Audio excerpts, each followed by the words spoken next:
Hey everyone, here's another video of Ragnarok Origin, and I think this is what a global server will look like. We'll be talking about the pros and cons of the game, but just a disclaimer, this is a pure speculation, so take this as an advice and don't expect too much for the upcoming global server.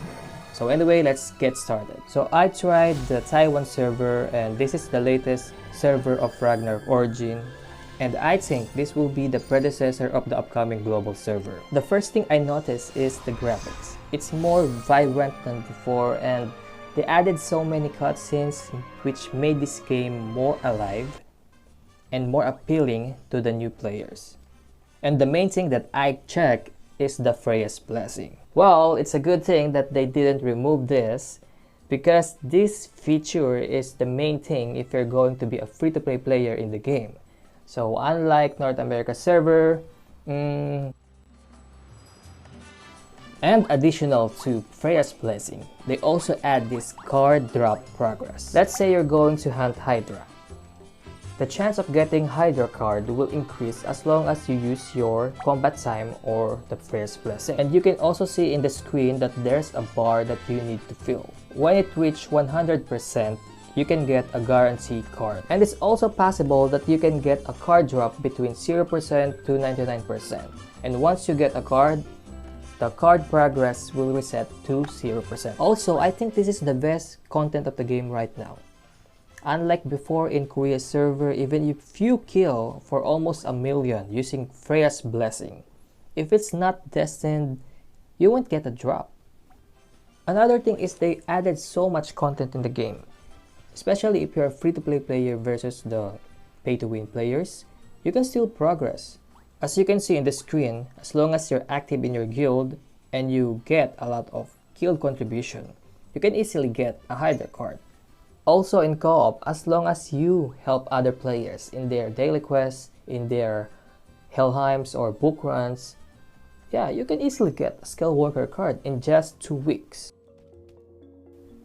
Okay, so now let's talk about some of the red flags that I saw when I tried the Taiwan server. The first thing that I noticed before creating a character in Taiwan server is they have a lot of servers.